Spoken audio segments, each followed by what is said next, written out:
पर्यटनाचा आपला चौथा दिवस। काल माता रमाईंची जयंती संपन्न करून आपण आज या चौथ्या दिवशी या पुण्यभूमीमध्ये आलो। त्या पुण्यभूमीमध्ये खऱ्या अर्थानं आंबेडकरी कुटुंबाचं ज्याला वंशाचा जो उदय झाला तो या गावातून झाला। म्हणजे सुभेदार रामजी बाबांचं आंबेडकर नाव लागण्याआधी त्यांना सकपाळ नावाने ओळखले जातं। ती सकपाळांची भूमी आहे आणि ज्या घराच्या पायऱ्यावर तुम्ही बसलेले आहात हे याची माहिती गुरुजी तुम्हाला देतीलच। या अंबाडवे नावाच्या भूमीमध्ये आपण आलेला आहात। या पुण्यभूमीमध्ये आपल्या सर्वांचं स्वागत आहे। आपला चौथा दिवस गेल्या दिवसांप्रमाणे हाही आनंदात जाईल असं आपण या ठिकाणी समजूया। आणि आपल्या या पर्यटनाचे मार्गदर्शक आदरणीय केवळ स्वडगुजी यांना मी विनंती करेल की त्यांनी या स्थळाची माहिती या ठिकाणी आपल्या समोर मांडावी।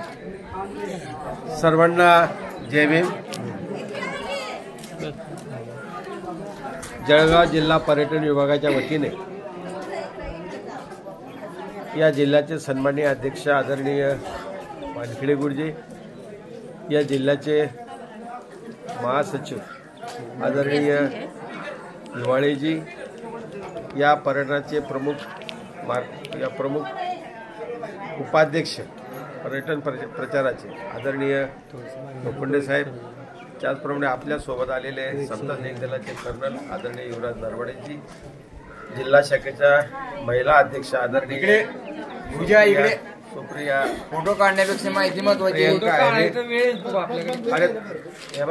माहिती सांगता। जेवण होईपर्यंत आपल्या शाखेच्या अध्यक्ष आदरणीय प्रियंका हैरीजी, समता सैनिक दलाचे प्रमुख आदरणीय रमेश सावळेजी आणि आमच्या कार्यालयीन सचिव जांभळे तालुक्याचे SK सुरवाडेजी, तालुक्याच्या अध्यक्षा मनीषा लोखंडेजी, जिल्हा संघटक आदरणीय छाया सुरवाडेजी, या ठिकाणी सर्व सपन उपासक आणि उपासिका बालमित्रांनो सर्वांना जय।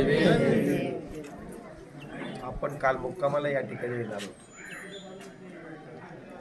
या ठिकाणी मुक्कामाला येणार होतो, परंतु काही महिला आपल्या मागे राहिल्यामुळे मग ती वेळ आपली गेली। रात्रीचा प्रवास करणं आपण टाळतो, कारण घाट सेक्शन आहेत, दऱ्याखोरे आहेत, रात्रीचं काय होईल सांगता येत नाही, प्रसंग काय येईल याचा आपल्याला अंदाज नसतो आणि म्हणून आपण त्या ठिकाणी मुक्कामाला कॉलेजला थांबलो। तेही बुकिंग केलेलीच होते आपण, त्याचं असं नाही की बुकिंग केली, दोघी उद्देशाने केली होती। जर लवकर निघालो तर तिथं थांब्यात आणि जर उशीर झाला तर आपण त्या कॉलेजला थांबलो। त्याप्रमाणे आपण ऑप्शन 1 निवडलं आणि आपण सर्वजण आनंदाने त्या ठिकाणी स्वीकार करून निवांतपणे झोपला, आनंदाची झोप लागली। कारण माता रमाईचं माहिती की रत्नाची खाण, त्याला रत्नागिरीला रत्नाची खाण म्हटलेली आहे। माता रमाईनं या समाजाला घडवण्यासाठी, बाबासाहेबांना घडवण्यासाठी अनंत लाखो लोक काल माता रमाईच्या वनगावला वंदन करण्यासाठी आपण सर्वांनी प्रत्यक्ष हा अनुभव घेतला। लोक कुठून येतात, रमाईचे अनंत उपकार आमच्यावरती आहेत आणि म्हणून या मातेचं स्मरण व्हावं, तिने केलेल्या त्यागाचं स्मरण व्हावं, बाबासाहेबांशी तिचं जीवन जगण्याचा कशा प्रकारची शैली होती हा एक आदर्श त्या भूमीतून घेतला गेला पाहिजे।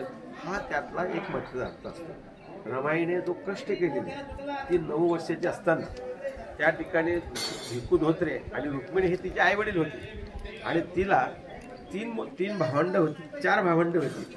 पहिली होती अक्का, ती जवळच दिलेली होती, दापोलीला दिलेली होती आणि दुसरी जी होती ती रमा होती, तिसरा भाऊ शंकर होता। ही 4 भावंड रुक्मिणी परिवाराचे म्हणजे धोत्रे परिवाराचे होते। काल आपल्याला तिथे सांगता नाही आली गुरुजी माहिती, धोत्रे परिवाराचे होते आणि म्हणून हे कुटुंब म्हणजे आई वडील म्हणजे माशाचं जहाज याचं आणि त्या जहाजाच्या माशा टोपल्यावर घेऊन जायचं, दिवसभर काम करायचं, जी मजुरी मिळायची त्या मजुरीवरती पालन पोषण करायचं। माती रमा 7 वर्षाचीच होती। आईचं क्षेत्र हलपलं, वडिलाचं क्षेत्र हलपलं आणि 4ही मुलं अनाथ झाली। 4ही मुलं म्हणजे रमा, गौरा, शंकर आणि अक्का ही मोठी होती। अक्का सर्वात मोठी होती, रमा 2 नंबरची होती, तिसरा भाऊ शंकर होता आणि चौथी जी गौरी होती ती सर्वात लहान होती। ही 4ही लहान भावंडे त्यावेळेला रमाईचं वय होतं अवघ्या 7 वर्षाचं। किती वर्षाचं होतं? 7 वर्षाचं होतं आणि या 7 वर्षाच्या मुलीने 4 भावंडाला सांभाळणं ही साधी बाब नाही.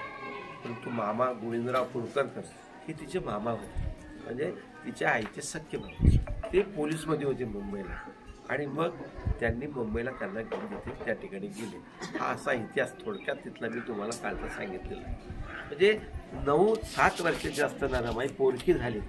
आई वडिलांचं छत्र हरपलं, आभाळ महान उंच झालं, सगळं दृष्टी तिच्या जवळ सगळं जो डोंगराळ भाग होता ती तिच्या आईच्या रूपामध्ये बघत होती, बापाच्या रूपामध्ये बघत होती. माझा बाप या डोंगरामध्ये जात होता, माझी या डोंगरावरून बंदरावरून खाली येत होती, माझी टोपले वाहत होती. तशी स्थिती माझ्यावर काय येणार नाही ना. म्हणजे अनेक प्रश्न रमाईच्या जीवनामध्ये बाल्यावस्थेमध्ये तिच्या मनामध्ये अनेक विचार येत होते आणि म्हणून बाबाने तिला साथ दिली आणि मुंबईला घेऊन आले. हा तेवढा पुढचा इतिहास पुष्ट झाला. आता आपण ज्या भूमीमध्ये उभे आहेत या ठिकाणी मालोजी सपकाळ नावाचे रुस्तो म्हणजे बाबासाहेबांचे आजोबा, कोणाचे आजोबा? बाबासाहेबांचे आजोबा. ही त्यांची भूमी, हे त्यांचं घर. हे स्मारक जे बनवलं आहे ना हे बाबासाहेबांच्या घरात, बाबासाहेब म्हणजे रामजी बाबाचे पिताचे वडील मालोजी सपकाळ. कोण होते? मालोजी सपकाळ. मालोजी सपकाळांची जमीन इथे 2.5 एकर शेती समोरच आहे. आता ती त्यांच्याकडे नाही. बावंतीमध्ये ते 2.5 एकर शेती होती. परंतु मालोजीराव हे मिलिटरीत होते. मालोजीराव कुठे होते? मिलिटरीत होते आणि तेही मिलिटरीत राहूनसाठी मग सुट्टीच्या दिवशी तिथे आपल्या कुटुंबामध्ये आनंद घालवायचा. परंतु मिलिटरीत असताना सुद्धा मालोजीरावाने कधीही दारूला स्पर्श केला नव्हता, कुठल्याही दारूला स्पर्श केला नव्हता. ते रामानंद पंथांचे होते. कुठल्या पंथांचे होते? रामानंद पंथांचे होते. त्यामुळे मालोजी बाबा मिलिटरीत असल्यावरही सुद्धा, सैन्यामध्ये असल्यावर सुद्धा त्यांना अनेक बाटल्या मिळायच्या, परंतु त्यांनी कधीच स्पर्श करायचा नाही. त्या बाटल्या जमा करायच्या, इथे या गावाला यायचे आणि जेवढी भावंडकी असायची त्यांच्यामध्ये बसायचे, स्वतः मटण तयार करायचे, दारू द्यायची, लोकांना पाजायचे, पण त्यांनी कधीच स्पर्श दारूला केला नाही. आणि मग त्यांचं लग्न झालं, मालोजीरावांचे लग्न झाले, मिलिटरीत होते, लग्न होते. मग त्यांना 4 अपत्य झाले. किती मुलं झाले? 4 अपत्य झाले. बोलू नका कोणी, बोलू नका. 4 अपत्य झाले. कोणाला झाले? मालोजी सपकाळांना. की या गावचे होते. ते कुठले होते? 4 अपत्य झाले. पहिला अपत्य होतं बळवंत, दुसऱ्या मुलाचं नाव होतं आनंद, तिसऱ्या मुलाचं नाव होतं रामजे आणि 4थ्या मुलीचं नाव होतं मीरा. ही मीराताई जन्मातापेक्षा आधू होती, म्हणजे अपंग होती. आणि दोघी भाऊ म्हणजे रामजे म्हणजे बळवंत आणि आनंद ही काही दिवस त्यांच्याबरोबर राहिली. आणि मग त्यांच्या मनामध्ये असं आलं की ते रामानंद पंथांचे होते. त्यांच्या मनामध्ये असं आलं की बाबा आता मला काही इथे राहायचं नाही, मला संसारात जीवन जगता येत नाही, मला या संसारात जीवन जगण्याची माझी इच्छा नाही. दोघी मुलांनी कफनी अंगावर घेतल्यात आणि ते घर सोडून दोघं चालले गेले. रामजी मात्र तारुण्य वयात आला, 18व्या वर्षी आला. आणि रामजी मग आता घराची परिस्थिती, कुटुंब वाढलं. माता मीराई अपंग होती, आदू होती, पायानं चालता येत नव्हती, पण फार मळाळू होती, स्वजवळ होती, करुणामय होती आणि सगळ्यांना ती हेवाळवासा करणारी होती. आणि म्हणून मालोजीरावांनी मग असं ठरवलं की रामजीला पुन्हा आपल्या मिलिटरीमध्ये भरती केलं. आणि रामजी मग वयाच्या 18व्या वर्षी मिलिटरीत भरती झाला. देखणा होता, उमदा होता, तरुण होता. 7.5 फूट उंची रामजी बाबाची होती. किती फूट उंची होती? 7.5. बाबासाहेबांचे वडील त्यांची उंची किती होती? 6.5 फुटांची उंची. धिप्पाड होता, अगदी तरणपाण पोरगा होता. आणि मिलिटरीत उभं राहिल्यानंतर इंग्रज अधिकाऱ्याने अगदी एका सेकंदामध्ये त्याच्याकडे फक्त नजर मारली रामजी बाबाकडे आणि एका सेकंदात त्याचं सिलेक्शन केलं. आणि रामजी बाबा मुळातच हुशार असल्या कारणाने त्याचा मिलिटरीमध्ये आपल्या सर्व्हिसमध्ये त्यांनी एक ॲक्टिव्हिटीज म्हणजे आपले प्रेझेंटेशन कसं तयार करावं अधिकाऱ्यांसमोर, आणि म्हणून तिथले सगळे अधिकारी रामजी बाबावरती प्रेम करायचे.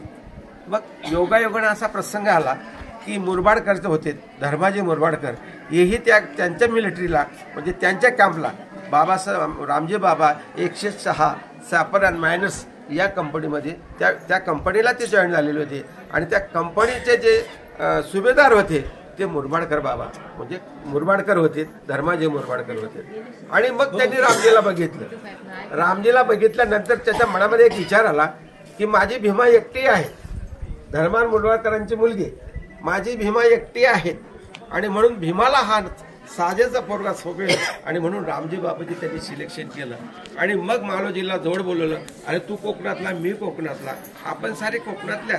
माझ्या मनामध्ये रामजी असा एक, माझ्या मनामध्ये मालोजी असा एक विचार आला की तू आपण एक सोयऱ्यामध्ये आपण रूपात आपण दोघं जण याही होऊया. आणि मग रामजी बाबा म्हणाले की रामजी बाबा म्हणाले, मालोजीराव म्हणाले धर्माजी मुरबाडकरांना, आपला मुरबाडकरजी आम्ही फार गरीब आहोत. काय म्हणाले? मुरबाडकरजी आम्ही फार गरीब आहोत, तुमची बरोबरी करू शकणार नाही. याचं कारण असं होतं की धर्माजी मुरबाडकरांचं जे घराणं होतं ते सारं मिलिटरीत होतं आणि पैसा, धन, दौलत, चांदी, सोने. आणि आजही तुम्ही मुरबाडकर गावात कधी गेला तरी ही पिढी अजूनही सुद्धा व्याजानं पैसे देते. त्या काळात सुद्धा इतर लोक सावकारी त्या काळात सुद्धा सावकारी करत होते. इतर लोक त्यांच्याकडून पैसे गुंतवत. इतकं श्रीमंत घराणं भीमाबाईचं होतं. कोणाचं घराणं होतं? भीमाबाईचं होतं. आणि एखादा सण तेव्हार जर आला, एखादा सण आला आपला, तर सगळे दागदागिने अंगावरती घालवत होते. लहान मुलांचे तोडे सुद्धा, तो बचपनला आलेला असेल त्याच्या पायात सुद्धा सोन्याचे तोडे असायचे, मुलांच्या दंडामध्ये सोन्याच्या पाया असायच्या. आणि त्यांच्या सर्वांच्या महिलांच्या अंगावरती सगळ्या अलंकारांचं अतिशय जरीचे साड्या त्या ठिकाणी त्या घातल्या जात होत्या. म्हणजे उच्चभूषित अशा घराण्याशी त्यांचं नातं जोडलं गेलेलं होतं. आणि म्हणून रामजी बाबा म्हणाले की मुरबाडकर शक्य नाही, तुमच्याबरोबर माझं सोयरपण करणे हे शक्य नाही, मला मान्य नाही. आम्ही गरीब आहोत, तुम्ही श्रीमंत आहोत. आणि ते घराणं कुठला सण तेव्हार जर आला ना तर सोन्याच्या ताटामध्ये जेवण करायचे. किती श्रीमंती असेल त्या काळात, चांदीच्या ताटात जेवण करायचे. भीमाईचं घराणं आणि एकुलती एक मुलगी होती. आणि मुरबाडकरांनी सांगितलं, अरे मालोजी याचं काळजी करू नको, तुझं काळजी करू नको, मला रामजी आवडला. काय सांगितलं? मला रामजी आवडला, देखणं आहे. माझ्या भीमाला माझी मुलगी आहे, ती पण देखणी आहे, ती धिप्पाड आहे, रामजीला शूट होईल. आणि मी सांगितल्याबरोबर माझी मुलगी ती एका क्षणामध्ये मला हो म्हणेल. आणि म्हणून मग रामजी बाबा म्हणले ठीक आहे, आम्ही गरीब आहोत हे सांगितलं आणि लग्न जोडलं. भीमाईने एका शब्दामध्ये होकार दिला, बाबा तुम्ही दिलेला शब्द आहे तो मी पाळणार आहे, तुम्ही जित्या पावडर माझे लग्न करणार आहे त्याच्यावर मी जाणार आहे. परंतु परिस्थिती आता बदलली, उलटलेली परिस्थिती आता डिजिटल झालीत नाही का. आता हे तुमचं असं येतं बनलं की बदलली ना परिस्थिती. पण माझ्या आईने काय सांगलं भीमाईने, बाबा तुम्ही मला ज्याच्याबरोबर दोन माझं हे बांधलेलं आहे, बंधन बांधलेलं आहे, मी त्याच्यापर्यंत शेवटच्या क्षणापर्यंत मी माझा त्याच्याबरोबर संसार करेन. आजही पूर्वीचे लोक तसेच म्हणायचे होते नाही का. पूर्वीचे लोक पोटाला कुकू लागायचे, जे होईल ते होईल, म्हणजे किती दृढ विश्वास होता. आता साखरपुडे तुटतात, म्हणजे आपल्या लग्न तुटतात, म्हणजे आपली नैतिकता बदललेली आहे. पण भीमाई नाही म्हणाली तशी. माझी आई म्हणाली नाही, काही जरी झालं तर मी रामजी बरोबर जाईल, तुम्ही ठरवलं झाले. झालं लग्न. आणि मग 7 भावजा होत्या तिला. किती भावजा होत्या? 6. एक टोचून बोलायची भीमाबाईला. आता समजेल देवा, इथे आयतं टात होतं, लोटल्या जात होतं, आता गरीबाचं घर आहे. आता भावजाय का कमी करतं का बोलायला? आय बापा, त्याला संधी पाहिजे फक्त बोलण्याची नाही का, फक्त संधी पाहिजे. आणि मग टोमणे सुरू झाले. टोमणे सुरू झाल्याबरोबर मग बाया तिला वाटीला लागले. आले ना रामजी बाबा घ्यायला आले की चल बेटा आता ह्या गावाला तुला आणायचं आहे, या गावाला इथं राहत होते आणि इथे तुला घेऊन जायचं आहे. मग तिला वाटीला आला. सगळ्या महिला यायच्या. आता पूर्वी सगळ्या महिला, वाड्यातल्या महिला, कोणाची लेक असो, मग ती गुडचडची असो का रणधीरची असो का पटवर्धनची असो का हिवाळ्यांची असो का लोखंडेबाची असो किंवा सुरडेबाची असो, सगळा वाडा एकत्र यायचा. महिला आपल्या नाही काम टाकून द्यायच्या.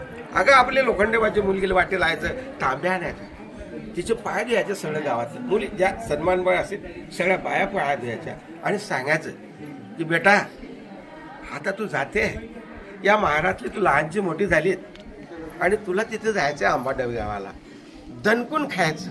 काय म्हणायचे आई? दणकून खायचं आणि दणकून काम करायचं. काय संदेश दिला माझ्या आईने? भीमा दणकून खायचं आणि दणकून काम करायचं. सासू सासऱ्यांचा देर जेठाणाचा सन्मान करायचा. आता काय 1 महिना लग्नाला होत नाही, कामापुरतं हॅलो हे मोठं खतरनाक. कामापुरतं खायचं. हॅलो हा बेटा, हा आई जेवली, आता तिचा जेव्याचा याचा काय संबंध आहे? दिली ना तुझ्या घरी पाठवून, पण हिच्या चौकाच्या जास्त.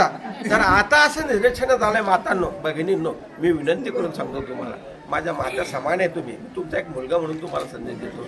आता एक निष्कर्ष आलेला आहे 2 महिन्यापूर्वीचा, की या फोनमुळे 70% मुलींच्या फारकती झाल्या. हा ताजा उदाहरण आवाला आता सध्याचा. दागदागिने होते बापाच्या घरचे घातल्या जात होते. रामायण हा शब्द ऐकला माझ्या भीमाईने, त्याच ठिकाणी सगळ्या अंगावरचे दागिने काढलेत. हे तुमचे दागिने सांभाळा. माझी भीमाई ठणठण बोलली, हे घ्या तुमच्या दागिने, मला या दागिन्याची गरज नाही. माझा नवऱ्यामध्ये ऐपत, जेव्हा दागिने करण्याची ऐपत होईल ना, तेव्हा तुमच्या दरवाजात उंबरठ्यात पाय ठेवील, असे भीमाईने सांगितल्यानंतर या आंबेडे गावामध्ये आलो. या पवित्र भूमीमध्ये माझी आई इथे थांबली, इथे थांबली.